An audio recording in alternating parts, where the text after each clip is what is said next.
Good morning, good evening. I want to do this first recording in response to the Megyn Kelly scandal. As everybody knows now, she basically defended the wearing of blackface. That she said that when she was a kid, um, it was cool to wear blackface. It was okay. I guess she could wear whiteface too. She was responding to a public figure who wore blackface to emulate Diana Ross, a famous black singer. She's gone now. And so she defended blackface. And, I don't really follow a lot of this American stuff. I know a lot of it's propaganda. A lot of it's just distraction.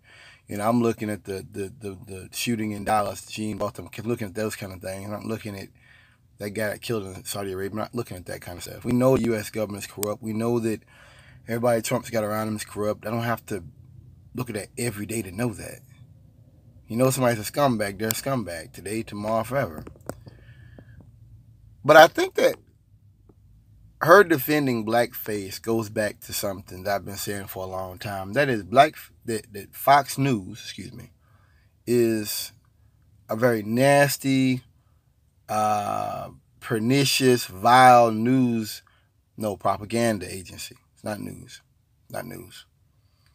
Whether it be this, whether it be when they got Aretha Franklin's face wrong, they put up Patti LaBelle instead. I mean, these are just... See, this is not about politics.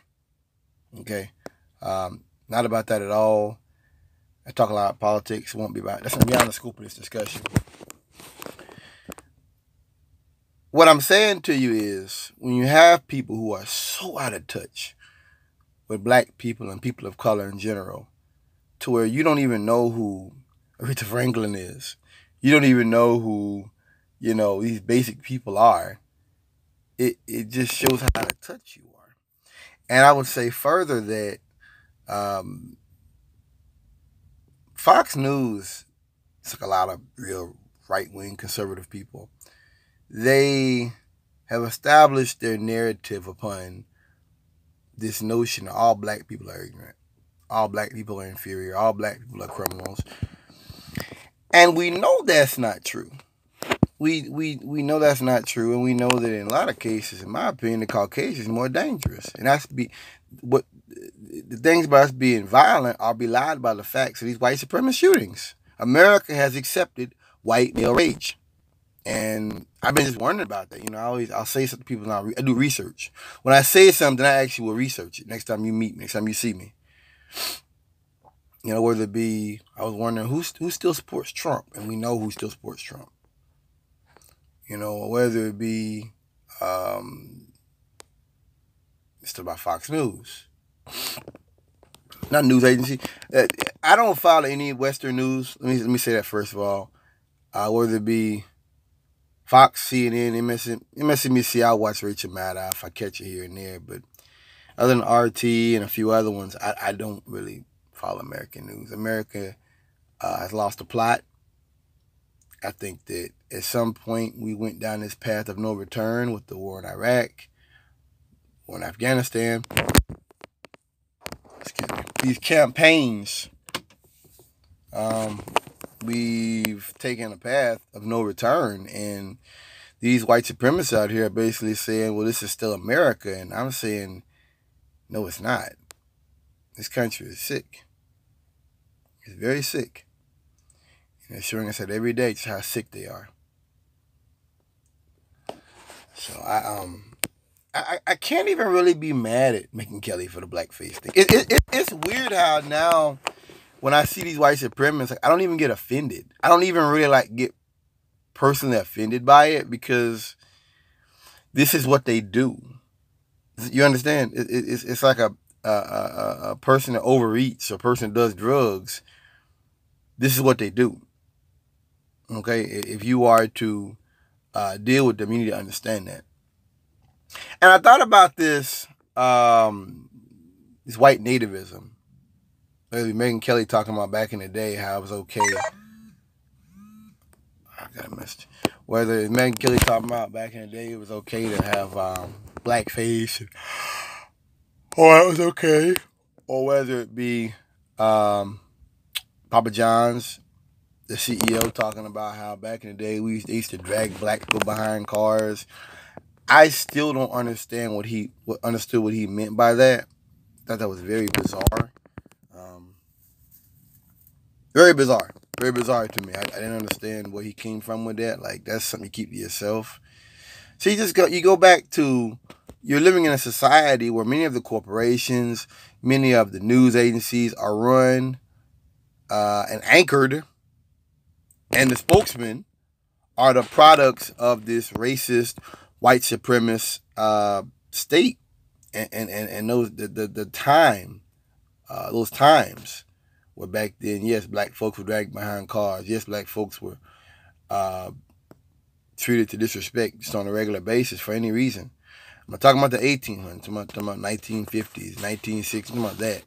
You know, my grandfather told me some things about when he was growing up. You know, I'm calling him boy and stuff. It was different up north. Definitely different up north. Definitely different in many ways than um, down south, Alabama and them places. Very different. But I just want to make the point that these people, they come from a time that has to die. It has to go. It has to end. I mean, and when I hear them talking about Make America Great Again and all that, I have to say, is it really what we want to go back to? Is this really what we want? I don't want this. Certainly not. You know, I think this was the America that we always knew about. I think this is the America that my grandparents tried to warn me about. There was a lady that told me years ago, she said, you don't fear black, you don't fear white people. And I was like, why would I? And it was a Rima. And I understand now what she meant in looking at this, what I call white obstructionism, calling police on black folks for walking their little kid, walking their baby in a stroller because the baby's a little light skinned than the black man was, or getting the police call for selling bottles of water, or people going to work. This is white obstructionism. This is what it is. This is white obstructionism. Sorry about that. And that shit in the plate that turned down. White obstructionism, keeping you from going home, keeping you from going to your apartment, keeping you from going to work, keeping you from using the pool everybody else uses. I mean, I don't go to Panera no more. I used to go there all the time. I love their green pasture smoothie. I do. I'm afraid to admit it. But I don't go there no more. I don't go places where I'm not wanted. I'm certainly not going to spend my money in places where I'm not appreciated. And you should neither. I'm not talking about boycotting anybody. I'm talking about common sense. I've been a conservative. I was one for a very long time. I voted for Ron Paul both times. I ain't afraid to admit that. And I'm still subscribed to him. In some ways, I still do respect Ron Paul. Not his son. Him. You have to respect a man who has always said the same thing from the 80s on.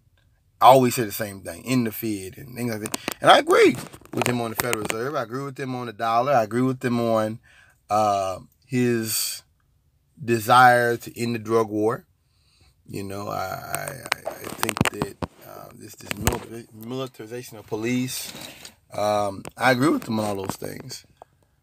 But on the other hand, I know that libertarianism doesn't work. Libertarianism is something for people who had something. When you don't come from nothing, you can't be a libertarian. Libertarianism is a form of conservatism. It's a form of conservatism that does not believe in, does not believe in, coercion and fraud and things like that. And it's beautiful. But society already has to be equal to have that. And it's not. And we know that. So for me, I can't be a libertarian. I put that aside. So I had guns and stuff. I think I bought a lot of that just because I could, because I had money. Had an inheritance when I was a kid. My mother died. And I put my guns in storage for years. Shit. I ain't fired a gun in like 4 or 5 years, man. Yeah, about 5 years. I'm gonna tell you something. I really wasn't following most of these shootings and protests, but Charlottesville was a wake-up call. Being a progressive, well, I was a conservative, a libertarian, but when I saw that violence and the fact that you're a sitting president who would not say anything against the white supremacists, well, then I realized in my mind I can't stand with this. See, the power of the white man has always been in making you want what he has. The power of the white man is not in him getting a gun and a torch and run around screaming, Jews will not take our jobs. That's not the power of the white man. And I say today to you white men out there, that is a dead end. That's a dead end. You don't win like that. That's not how you win. You might have done that back in the 50s and the 30s and all that. Too much of us now. Blacks and Hispanics. It's too many of us now for you to do that. I always, I still look at them like a conservative. I would be a good role, like if I was in news, like if they got me in a news agency, because I can think like them. Conservative. I can think like them. Like I'm telling you now, that does not work. That white supremacist stuff, when I look at it, to me, that's desperation. I watch that, I said, that's desperation. That's like a drowning man. People are trying to get in the water to save him. He's trying to pull them down with him. Because he's desperate. He's like, I can't breathe. It's like that. What's another one? There was a, well, I'll think about it later.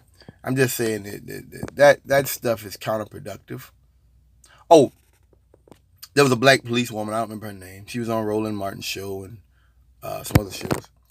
And she came out and said that, on a rant, that she was a police officer, that if you're a police officer and you don't like black people, Hispanic people, you shouldn't be a cop.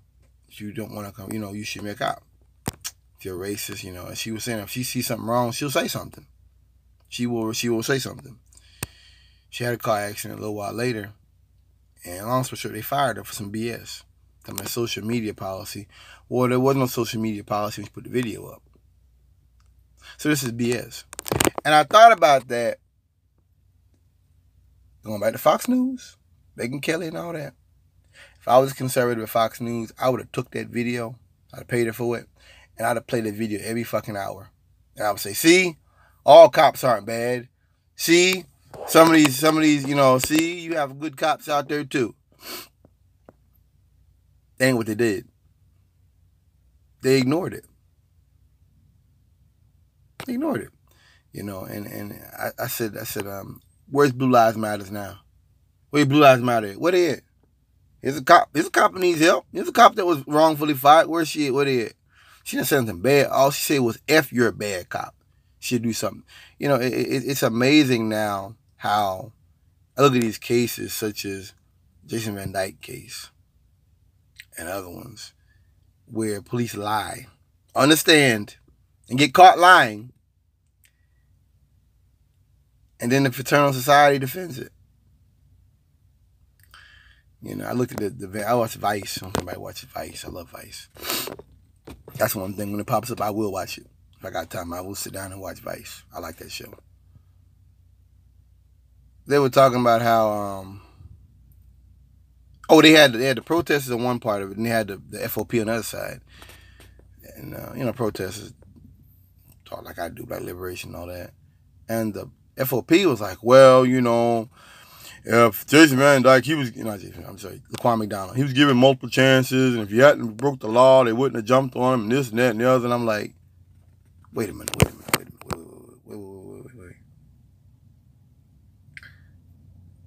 First of all, they have audio of him on the call talking about why aren't anybody shooting him yet. Second of all, you had a taser officer 30 seconds away when you started shooting. He was there already. He's already there. Okay. Third of all, watch the video. There's like 4 or 5 cops out there. You could have got behind your cars. He's walking the other way. He's not a threat to you. If he turns, that's different. Now, if he had turned with that knife and just been like, "I'll kill you," and just done like this, that'd be different. That'd be different. It wouldn't be right, but I would understand it. He did not do that. And those cops went on the stand and lied and said he menaced him with a knife when he did not. The video clearly shows he did not. He did not. So your FOP, that's what you're defending tester lying. That's basically what you're telling me. You're defending cops to go on the stand and lie for other cops. It might mean the Ray Tenson case up in the University of Cincinnati. Cop went up to the guy's car. The guy shouldn't have been driving. He was suspended license or whatever. Tried to reach in the car. And the dude trying to push him out. The dude tried to pull off, and the guy shot him in the head. One of them cops lied for him, and they found the cop wasn't even on the scene when he said that. He was talking about something the dude had done something to him. Sorry, the dude, my dad called me now. I'm recording. Everybody trying to communicate with me while I start recording. Ain't that some shit? But he was saying that with the Ray Tenson case, he was trying to defend the officer. But the problem is, he wasn't even on scene. It's not hard, because when you go on scene, you're supposed to let them know, your car number while you're on scene, how far out you are for backup. I think some departments kind of coordinate the response, so cops don't be running into each other. Yeah, they coordinate the response. So you really have to you have to be kind of nuts to try to legitimize that. See, one thing I think about, I know cops don't care like this, sorry, is that you're doing things that hurt the good image of the department.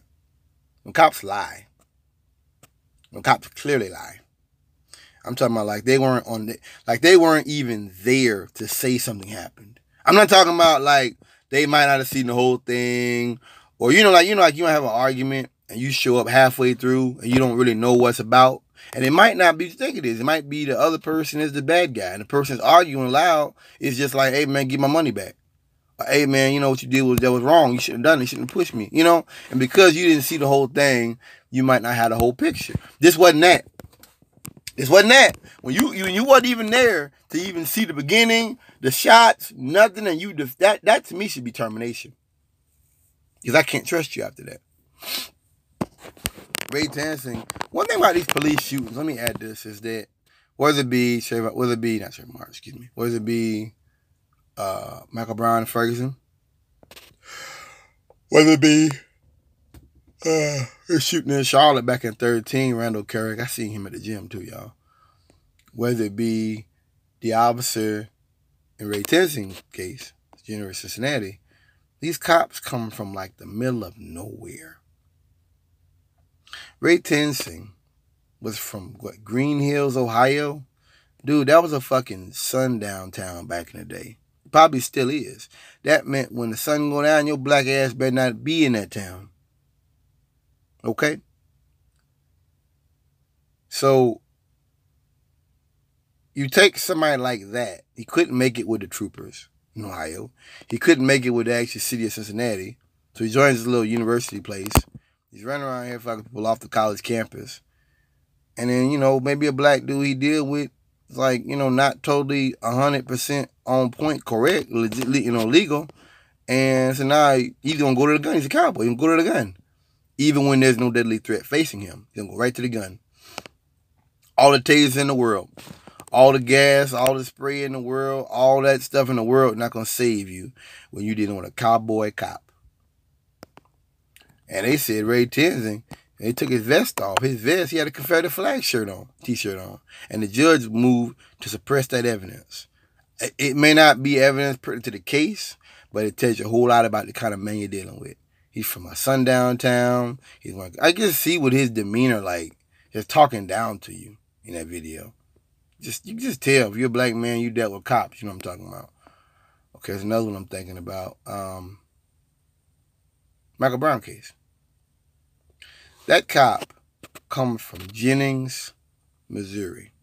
Okay, Jim, Missouri, that police department was so racist and so corrupt, it was disbanded. It was disbanded, y'all. Not sure if you knew that. So I mean, they said there was one of them. Police chased this black woman down. Something stupid. She had a baby in the back. And he friggin' fired up in the car. Chased her out of the city limits and fired up in the car for some misdemeanor thing. Then there was one I looked at where the dude, they had chased this guy. That was a high-speed chase. He flipped his car over, hit this woman's van in her front yard. She was sitting in the patio. So they asked her to move her van. And she was like, oh, my van don't start. And she was like, well, if y'all want that, you can have the van. They snatched out that damn porch, beat her ass on the grass, on her own yard, on her own front yard. Now, they said he wasn't, involved with any of that kind of stuff. He wasn't involved in that kind of stuff, but that isn't the point. That's not the point. That's not the point. The point of the matter is the fact that you have a cop that is clearly a racist, who clearly just was fucking with people. You know? So, cops are dangerous, man. They're very dangerous, and they're showing you that on a regular basis now, how dangerous they are, and they're proud of it. I've said for a while, you have some of these cops, I've seen these videos, when they know a camera's on, they act crazier. That shit blow my mind. It's like, you on camera, now you start being, like, vulgar, and I'm like, damn, like, y'all don't even give a damn, you know? When I was a coon, I used to know this white man who worked for the same company I worked for, talking about body cameras. And he was like, oh, well, a lot of people don't know, how far to go.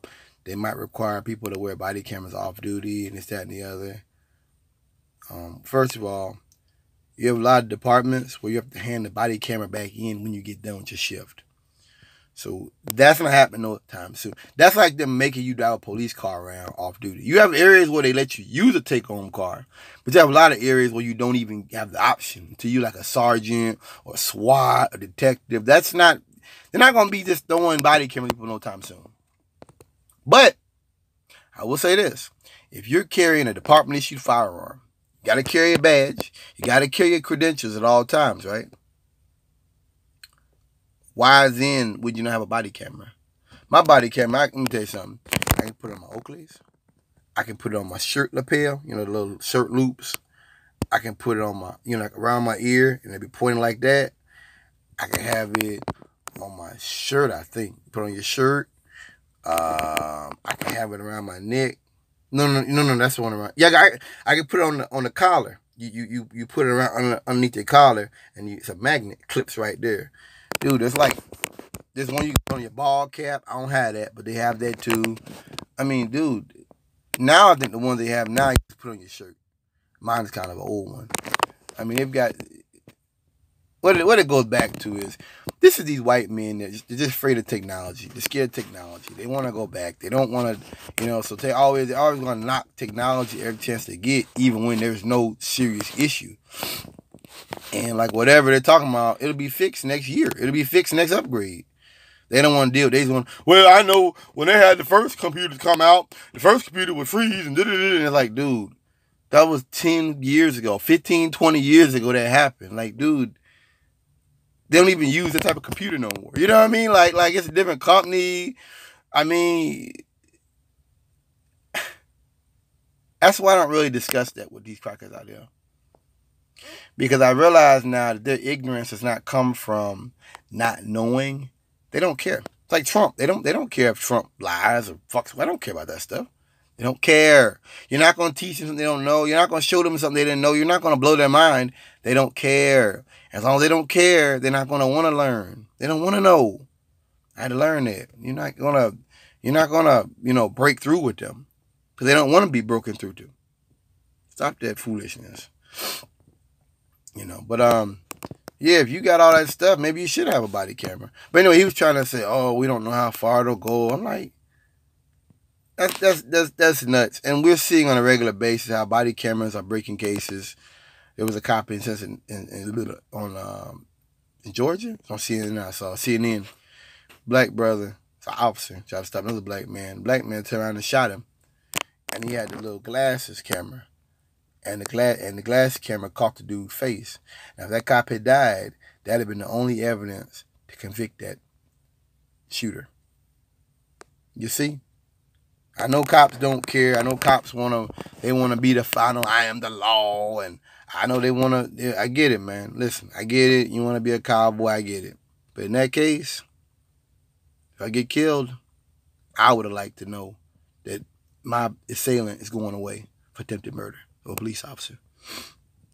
Man, shoot you 3-4 times. You out there by yourself. Even if there are witnesses, that don't mean they don't come out and tell. I didn't see. I heard the shots. I didn't see nothing. How many times you heard that? Shit, you know. Anyway, but you just, like I said, you have this, the camera gets in the way. Man, they got stuff now. When that gun comes out the holster, the cameras around come on automatically. They got something where when the blue lights come on, I think the ones in Charlotte got that. Blue lights come on, the camera comes on. I think with the taser, when the taser clicks on, it'll start recording. I think they got, it's all kind of stuff, man. All kind of stuff now. I love it. All kind of technology coming out. I wish I had those. The one with the gun. When the gun comes out, I wish I had one of those. Now, I'm going to tell you what I do wish. They had something, when you pull your gun out, it's a flashlight on it, and it's a camera. And so that camera will start running when it comes out of the holster immediately. I love that. So you got all kind of technology like that coming out, you know? I would have preferred that to a body camera. Honestly, if I go back in time, I wouldn't have bought my body camera. I'd have bought that. As it was, I bought mine off eBay for a good price. But I'm just saying, if I got a chance, I'd rather have a camera on that. And when I get my shotgun up and my AR back up, I'm gonna put that on my shotgun probably. Man, my AR already got a light on it. My AR has a grip. It's a big light on the end of the grip. Love that thing. Bitch is bright as hell. It's a spotlight. Bright as hell. So, but anyway, you can't reason with these white men when it comes to shootings of black men. Let me say that. You can't reason because they're not facing the same threat we're facing. And they have no reason to try to understand the threat we're facing. I watch these videos and listen to these stories of white folk going out getting drunk and going to haunted houses and going to abandoned houses and they're already drunk or they're high. And I'm just like, wow. You know what I mean? That's white privilege. I went to a graveyard when I was a kid. Wasn't high. Wasn't drinking at all. Nothing. Just exploring. I wouldn't even have thought about doing that. I mean, you always have a chance the police might run up on you. That could happen, you know, and things like that. Like, I wouldn't. That's dumb, man. That's real dumb. But I watch these videos sometimes. I'm gonna end it on this. I watch these videos sometimes. Whenever I think I'm being harsh on white people, I watch videos about white men open carrying rifles. There's videos on YouTube, white men open carrying rifles and walking right next to a mall. Walking right next to like restaurants and shit, carrying an AR-15 rifle. Mass shootings happening all over the place. Every day. Police come up to these people and they just confront them. And they're so polite and they're so nice. And you just have shit. Man, they go crazy. I have my right. I'm a Constitution. I have my American citizen. I have my rights. And I'm like, of course I had a shotgun on you. Of course, because you know, listen, man, if you want to open carry a rifle down in the Everglades or somewhere in the backwoods, Alabama, that's your business. I don't care. I don't care. But when you take your rifle and you're out there walking around in Charlotte, places like that, that's a problem. Especially by yourself, especially these white men by themselves. It's a problem. It's a real problem. We should not underestimate that. We should not, we should take it seriously. And the police should too. And these white men, they just fucking go crazy, man. They go crazy with that. You know? Just the fact that, see, if white folks can't do something, if they can't do 100% of what they want to do, then they feel like they're being oppressed. When black people, we already know not to go out at night. We already know if we're in a car, and you know, I see this all the time, videos where brother has some damn cigarette flakes or something, and they're like, well, that's weed flakes, and your friend's got a gun, and I seen one, the cop was talking to the dude like, I ain't done nothing. The dude's like, he's like, man, it's a rental car. And the cop asked him like 4 or 5 times, is it your car? And he's like, no, it's a rental car, officer. Takes him out the car, and all this kind of stuff. And the cop's like, well, I know it didn't come from you. You think I made it up? And the brother's like, yeah, I think you made it up. Yeah. It's interesting now to see. I watched something, SWAT team department. They had they were doing the little sixes. I don't know how to do the white supremacist things or whatever. You know, they're doing all over. That white clause has opened, and these demons are running out. They are running out in their sheets, boy. We all should be ready. We all should get ready. These demons are dangerous. These are dangerous, dangerous people. These are dangerous times. Because we are facing an onslaught of white fury and obviously white racism. And there's no telling where it may take us. I keep worrying that we're going to have some bombings. I heard something the other day about that, where they were getting ready to bomb this Somali area. These white men, they had these bombs. I was telling everybody about that, and then they happened like last week, I think. I'm worried about some bombings. I got my Glock. I got a taser as well. You know, I got AR, 2 shotguns, 22. I mean, I don't have as many bullets I like, you know, especially for the AR. But, you know, people might think it's crazy. I'm a progressive. But that I also believe in being armed. You know, I like Dr. King. You know, he talked about, you know, injustice anywhere, threat to justice everywhere, and all this kind of thing. I got a book on his speeches and sermons and stuff. It's in the car now. It's out of here. And I love him. And I would never say anything to besmirch his memory or the memory of others who marched with him in the fight for civil rights. But I'm not nonviolent. There can be no peace without bloodshed. And what these white folks are showing you right now is they're not going along with the rules. I live out here, these chicken winter dinners, and I know that they're only going to follow the law as long as the law benefits them and keeps the blacks down and Hispanics down and all that. The minute the law, and you see that already, the law kind of changing, things kind of changing against white people, white trash. Yeah, you see that kind of changing in some places. They're losing that privilege. That's why they're going so crazy. You know, the minute the law don't work for them, I used to always think, oh, white folks, you know, no, they're no better than us. The law was made for them. They have a 300, 400 year head start. We don't. You know, say pull yourself up by your bootstraps. Well, you're dealing with folks who historically didn't have a boot nor straps. You know, that's why you have white folks out here like Kanye West and the other black bitch. I forgot her name. I don't even know her name. I ain't looked her up or nothing. Because they want to imitate the ways of the oppressor. Like T.D. Jakes said, you know, an oppressed people wait in the shadows to imitate the way of the oppressor. The ways of the oppressor. You know, and then without good parenting, without good structure, you know, you follow anything that society says you are. And we know many times that that's not good. That what society wants for us is not good. It is not positive. It is not beneficial. It is, in fact, the opposite. It is destructive. Yes, this society is not for you. It was not designed for you, black man. Never was. I'm not talking about Kanye. But Kanye doesn't read. It's like Trump. He said it himself. He doesn't read. So, Kanye doesn't even know a lot of what Trump is pushing. His policies. His platforms. I think Kanye is kind of enraptured in this whole Captain America bullcrap. America first, which we know means white America first. You know, I thought about something.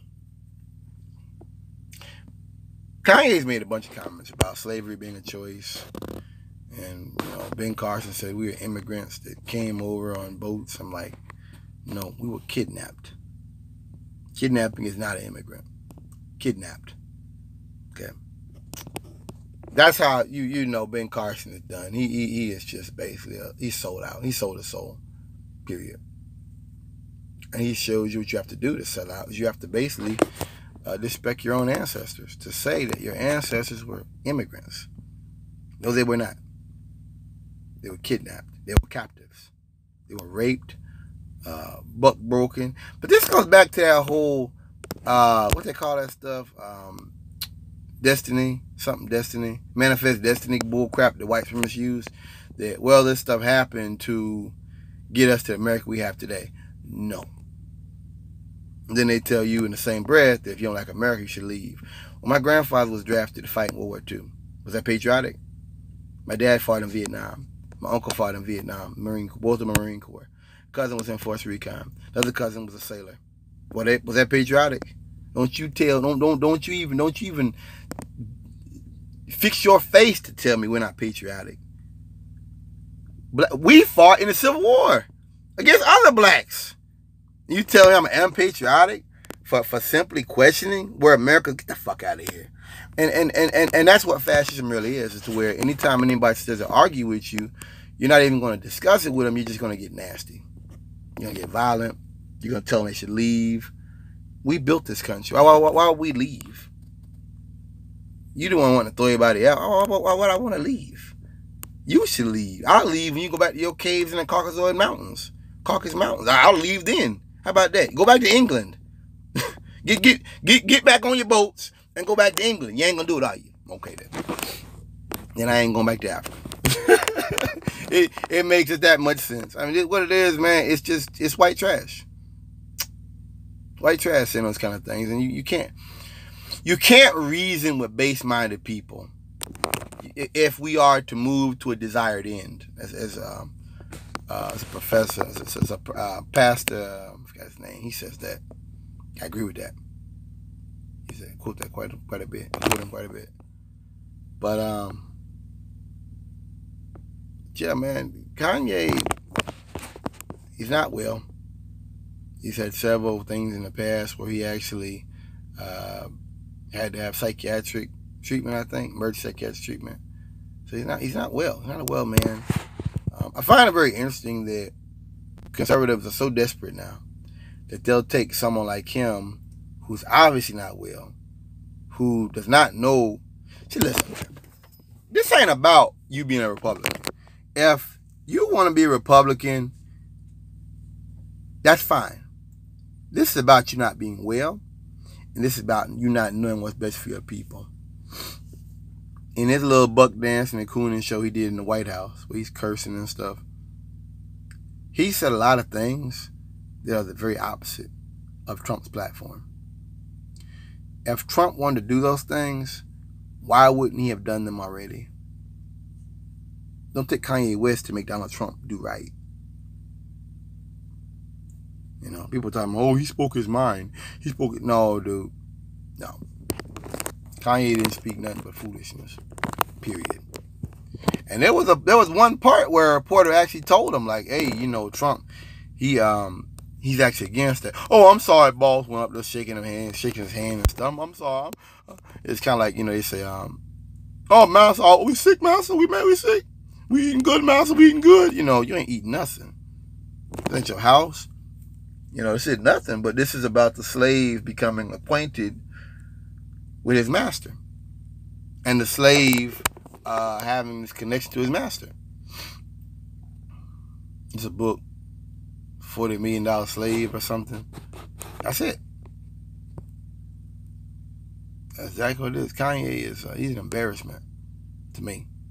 He is an embarrassment. I don't have a better way to put it other than to say embarrassment. That's what he is. He's a joke. He's a joke. I mean, that's embarrassing, y'all. To do and say what he said about black people, you know.